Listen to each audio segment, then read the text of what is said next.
ইমৰ্টৰ অসমৰ প্ৰত্যেকগৰাকী জনসাধাৰণলৈ দিবলৈ লৈছো ডাঙৰ খবৰ। আজি হৈছে 2 জুন। আজি অসমৰ লাখ লাখ দুখীয়াসকলৰ বাবে কেইখনমান চৰকাৰী আঁচনিলৈ গুৰুত্বপূৰ্ণ আপডেট প্ৰদান কৰিম। তো যিসকল দুখীয়া মানুহে ভিডিঅ'টোত ক্লিক কৰিছে অনুগ্ৰহ কৰি ভিডিঅ'টো স্কিপ নকৰি প্ৰথমৰ পৰা শেষলৈ চাই থাকিব, কিয়নো এইটো ভিডিঅ'ৰ মাজত আমি পোষ্ট অফিচৰ আঁচনিৰ পৰা আৰম্ভ কৰি আত্মসহায়ক গোটৰ মহিলাসকললৈ কেইখনমান গুৰুত্বপূৰ্ণ খবৰ প্ৰদান কৰিম। তো অনুগ্ৰহ কৰি ভিডিঅ'টোত ক্লিক কৰিছে যদি ভিডিঅ'টো স্কিপ নকৰি প্ৰথমৰ পৰা শেষলৈ চাব, আৰু মোৰ চেনেলত নতুন হ'লে এনেকুৱা নতুন নতুন ভিডিঅ' সকলোতকৈ আগত পাবলৈ প্লিজ চেনেলটো ছাবস্ক্ৰাইব কৰি মোৰ লগত থাকিব। তো বলক ভিডিঅ'টো আৰম্ভ কৰি এতিয়া আমি পোষ্ট অফিচৰ আঁচনিখনৰ বিষয়ে বিস্তাৰিত জানি লওঁ। ইয়াৰ পিছত আপোনালোকক আত্মসহায়ক গোটৰ মহিলাসকলৰ 10,000 টকাক লৈ এখন গুৰুত্বপূৰ্ণ আপডেট প্ৰদান কৰিম। অনুগ্ৰহ কৰি ভিডিঅ'টো স্কিপ নকৰি প্ৰথমৰ পৰা শেষলৈ চাই থাকিব, আপোনালোকক আকৌ ৰিকুৱেষ্ট কৰিছোঁ। তো এতিয়া আপোনালোকক পোষ্ট অফিচৰ আঁচনিখনৰ বিষয়ে বিস্তাৰিত জনাইছোঁ। এইখন আঁচনিত যদি আবেদন কৰিছিলে তেন্তে আপোনাৰ বেংক একাউণ্টত সোমাব 10 পৰা 15 লাখ টকা। তো কোনখন আঁচনিখনৰ বিষয়ে ইয়াতে কি কোৱা হৈছে আপোনালোকক বিতংভাৱে পঢ়ি শুনাই দিছোঁ। তো ইয়াতে লিখা আছে সুকন্যা সমৃদ্ধি যোজনা SSY সৈতে বিত্ত মন্ত্ৰালয়ৰ দ্বাৰা একচেটিয়া কন্যা সন্তানৰ বাবে এক ক্ষুদ্ৰ জমা আঁচনি। তাৰপিছত আৰু লিখা আছে বেটি বচাও বেটি পঢ়াও অভিযানৰ অংশ হিচাপে 2015 চনৰ 22 জানুৱাৰীত মাননীয় প্ৰধানমন্ত্ৰী মহোদয়ে SSY আঁচনিৰ শুভ আৰম্ভ কৰে। কন্যা সন্তানৰ শিক্ষা আৰু বিবাহৰ খৰচ বহন কৰাৰ উদ্দেশ্যে এই আঁচনিখন ঘোষণা কৰিছিল ভাৰত চৰকাৰে। ভাৰত চৰকাৰে 2014 চনৰ 14 ডিচেম্বৰৰ বিবাহৰ খৰচৰ বাবে পুঁজি গঢ়ি তুলিবলৈ উৎসাহিত কৰে। ডাকঘৰৰ জৰিয়তে বা ৰাজহুৱা খণ্ডৰ বেংক আৰু 3টা ব্যক্তিগত খণ্ডৰ বেংকৰ শাখাৰ জৰিয়তেও এই আঁচনিখনত আপোনালোকে আবেদন কৰিব পাৰে। তো বেংক শাখা 3টাৰ নাম আপোনালোকক জনাইছোঁ। অনুগ্ৰহ কৰি ভিডিঅ'টো স্কিপ নকৰি প্ৰথমৰ পৰা শেষলৈ চাই থাকিব, আৰু মোৰ চেনেলত নতুন হ'লে প্লিজ চেনেলটো ছাবস্ক্ৰাইব কৰি মোৰ লগত থাকিব। তো বেংক শাখা কেইটা হৈছে HDFC বেংক, লগতে এক্সিছ বেংক আৰু ICICI বেংক। তাৰপিছত কোৱা হৈছে কন্যা সন্তানৰ পিতৃ মাতৃ বা আইনী অভিভাৱকে এই একাউণ্ট খুলিব পাৰে। কন্যা সন্তানৰ বয়স 10 বছৰৰ তলত হ'ব লাগিব যদিহে আঁচনিখনত আবেদন কৰিব বিচাৰে। তাৰপিছত কোৱা হৈছে কন্যা সন্তানৰ বাবে মাত্ৰ এটা একাউণ্ট খোলাৰ অনুমতি আছে এইখন আঁচনিত। এটা পৰিয়ালত মাত্ৰ 2টা SSY একাউণ্টহে খুলিব পাৰিব, 2টাতকৈ বেছি একাউণ্ট কিন্তু খুলিব নোৱাৰিব এখন পৰিয়ালত।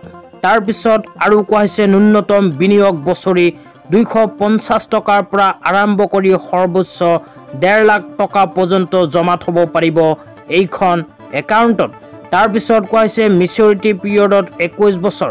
তো আপোনালোকে কিন্তু 21 বছৰ পৰ্যন্ত টকাখিনি জমা থ'ব লাগিব। যেতিয়া 21 বছৰ সম্পূৰ্ণ হ'ব আপোনাৰ কন্যাজনীৰ, তেতিয়া কিন্তু এই টকাখিনি আপোনালোকে নিজৰ পোষ্ট অফিচৰ একাউণ্টৰ জৰিয়তে লাভ কৰিব। তো যিসকলে আবেদন কৰিছিল হয়তো বহুতৰেই কিন্তু টকা এতিয়া সোমাই গৈছে। তো আপোনালোকে যদি এতিয়া আবেদন কৰা নাই তেন্তে আপোনালোকৰ কন্যা সন্তানজনীৰ কাৰণে পোষ্ট অফিচত গৈ সুকন্যা সমৃদ্ধি একাউণ্ট খুলি আপোনাৰ কন্যা সন্তানজনীৰ ভৱিষ্যত উজ্জ্বল কৰক। তো আপোনালোকে নিজৰ অঞ্চলৰ পোষ্ট অফিচত গৈ সুকন্যা সমৃদ্ধিৰ প্ৰথমে একাউণ্ট খুলিব লাগিব।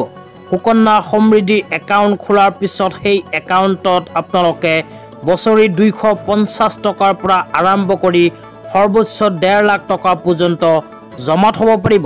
তো জমা থোৱাৰ পিছত যেতিয়া আপোনাৰ কন্যাজনীৰ বয়স 21 বছৰ সম্পূৰ্ণ হ'ব, তেতিয়া আপোনালোকে নিজৰ পোষ্ট অফিচৰ একাউণ্টত সেই টকাখিনি ঘূৰাই পাব। লগতে ভাৰত চৰকাৰেও কিন্তু আপুনি যিখিনি টকা জমা থ'ব সেই টকাখিনিৰ লগত আৰু 5-7 লাখ টকা আপোনালোকক সম্পূৰ্ণ ফ্ৰীতে প্ৰদান কৰিব। তো যিসকল মানুহে নিজৰ কন্যা সন্তানজনীৰ কাৰণে সুকন্যা সমৃদ্ধি যোজনাত আবেদন কৰিব বিচাৰে সেইসকলে ভিডিঅ'টোত কমেণ্ট বক্সত কমেণ্ট কৰি নিশ্চয় জনাই দিব। তেতিয়া আপোনালোকক জনাইছোঁ আজি দ্বিতীয়টো খুবেই গুৰুত্বপূৰ্ণ খবৰ।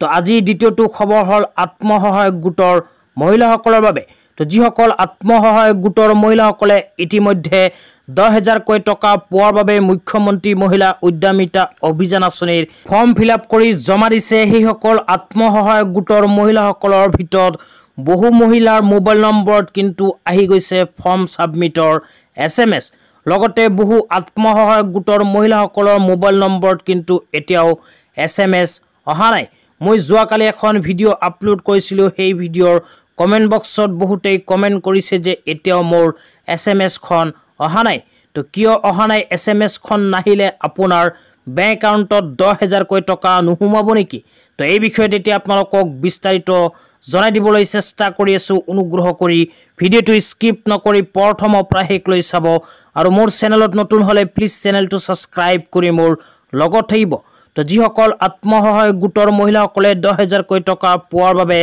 মুখ্যমন্ত্ৰী মহিলা উদ্যমিতা অভিযান আঁচনিৰ ফৰ্ম ফিলআপ কৰি জমা দিছে সেইসকল আত্মসহায়ক গোটৰ মহিলাসকলৰ ভিতৰত যিসকল আত্মসহায়ক গোটৰ মহিলাসকলে অসম চৰকাৰে বান্ধি দিয়া এলিজিবিলিটি ক্ৰাইটেৰিয়াৰ ভিতৰত পৰিব কেৱল মাত্ৰ সেইসকল আত্মসহায়ক গোটৰ মহিলাসকলেহে লাভ কৰিব 10,000 টকা লগতে যিসকল আত্মসহায়ক গোটৰ মহিলাসকলে এলিজিবিলিটি ক্ৰাইটেৰিয়াৰ ভিতৰত পৰিব সেইসকল আত্মসহায়ক গোটৰ মোবাইল নম্বৰত কিন্তু আহি যাব SMS হয়তো এতিয়ালৈকে বহু আত্মসহায়ক গোটৰ মহিলাসকলৰ মোবাইল নম্বৰত SMS অহা নাই কাৰণ 40 লাখ আত্মসহায়ক গোটৰ মহিলাসকলৰ ফৰ্ম ফাইনাল সাবমিট হ'ব তো প্ৰথমে যিসকল মহিলাৰ ফৰ্ম আছিল সেই সমূহ ইতিমধ্যে সাবমিট হৈ গৈছে বাকিখিনি 2 এদিনৰ ভিতৰত সাবমিট হৈ যাব গতিকে কেইদিনমান অপেক্ষা কৰক আপোনাৰ মোবাইল নম্বৰটো SMS আহি যাব লগতে যিসকল আত্মসহায়ক গোটৰ মহিলাসকলে ফৰ্ম ফিলআপ কৰাৰ সময়ত নিজৰ মোবাইল নম্বৰখন ভুল কৰি দিছে সেইসকল আত্মসহায়ক গোটৰ মোবাইল নম্বৰত কিন্তু SMS নাহিব আৰু যিসকল আত্মসহায়ক গোটৰ মহিলাসকলৰ মোবাইল নম্বৰ ঠিক আছে ফৰ্ম ফিলআপ সকলোখিনি ঠিক আছে কিন্তু এলিজিবিলিটি ক্ৰাইটেৰিয়াৰ ভিতৰত নপৰে সেইসকল আত্মসহায়ক গোটৰ মহিলাসকলৰ ফৰ্ম কিন্তু একচেপ্ট নহব সেইসকল আত্মসহায়ক গোটৰ মহিলাসকলে ফৰ্ম ফিলআপ কৰি জমা দিলেও কিন্তু বেংক একাউণ্টত লাভ নকৰিব 10,000 টকা তো আপোনাৰ মোবাইল নম্বৰত SMS আহিছে নে নাই নিশ্চয় ভিডিঅ'টো চাই আছে যদি ভিডিঅ'টোৰ কমেন্ট বক্সত কমেন্ট কৰি জনাই দিব লগতে মোৰ চেনেলত নতুন হলে এনেকুৱা নতুন ভিডিঅ' সকলোতকৈ আগত পাবলৈ প্লিজ চেনেলটো সাবস্ক্ৰাইব কৰি মোৰ লগত থাকিব লগতে ইয়াৰ নেক্সটত আপোনালোকে কোনখন টপিকত ভিডিঅ' চাব বিচাৰে আত্মসহায়ক গোটৰ মহিলাসকলৰ কোনখন সমস্যা আছে এইটো ভিডিঅ'ৰ কমেন্ট বক্সত কমেন্ট কৰি জনাই দিবলৈ নাপাহৰিব কিয়নো আপোনালোকে যদি কমেন্ট কৰি জনায় তেন্তে ইয়াৰ নেক্সট ভিডিঅ'ত সেই টপিকত আলোচনা কৰিবলৈ চেষ্টা কৰিম তো আজি ইমানেই ধন্যবাদ